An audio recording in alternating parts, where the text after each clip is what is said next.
A long ago, in a place called Ibalon, Ibalon, there lived a beautiful maiden. Her name was Daragang Magayon. The beautiful one, she was the daughter of Mapusog, the strong one chief of the tribe. One day, Daragang Magayon strolled down near the river. While crossing the river, she stumbled down on a rock and fell quickly in the water. She was swiftly swept down the stream by the current. Help me, she cried. Fortunately, her cries was heard by Panganoron, Panganoron, the proud one, and his bodyguard Amihan, the cold one. Panganoron, Jumped into the river and saved Daragang Magayon. Thank you for risking your life to save me, she cried. How can I repay you? My father is the chief of our tribe. Surely, he will reward your reason, whatever it takes. Your beauty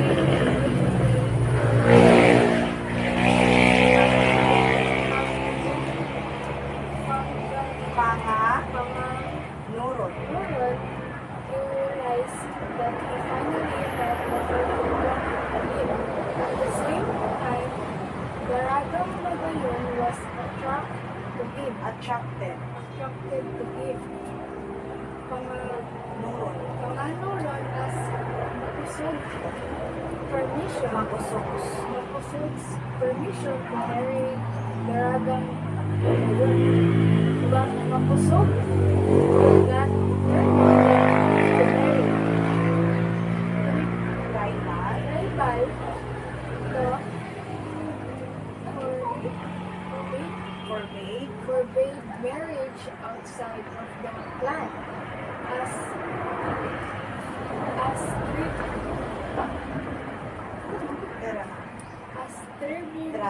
tribe leader, he had to enforce the law.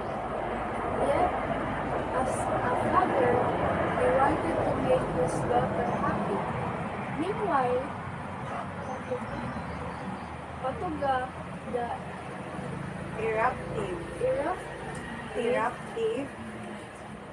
eruptive one, learned about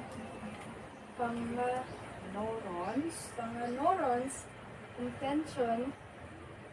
Patuga was the most ardent suitor of Daragang Magayon. For years, he had been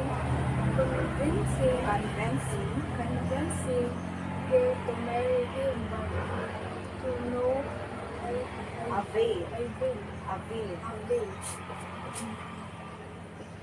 One night, Patuga and his cohorts kidnapped Mapusog. Then he sent word to Daragang Magayon that her father would die if she did not marry him. Without a choice, she acceded. Only Patuga released Mapusog. Soon, Patuga and Daragang Magayon were wed. But in the midst of merrymaking,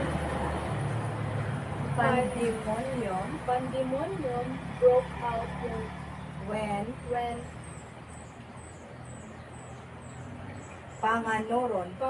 Panganoron and his tribe tribe arrived, fighting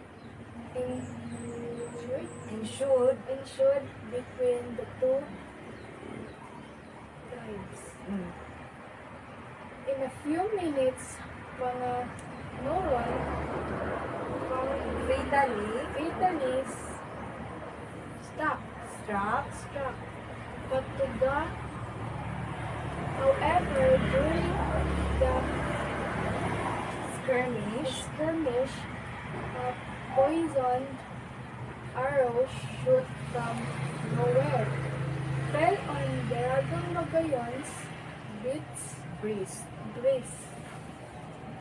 Panganoron rushed to her aid as he kneeled nailed over the dying Daragang Magayon. An enemy hacked his heel off him.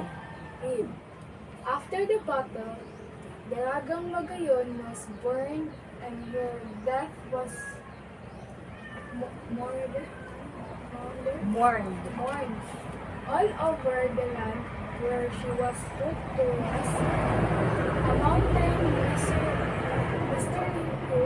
mysteriously appeared.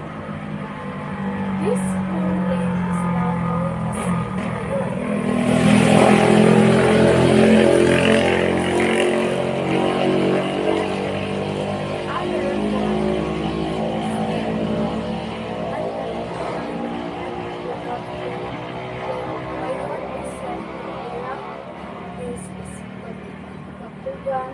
Patuga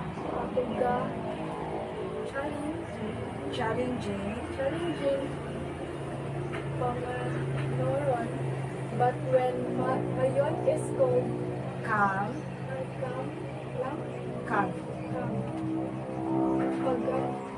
Panganoron is embracing the tears of Panganoron are shed as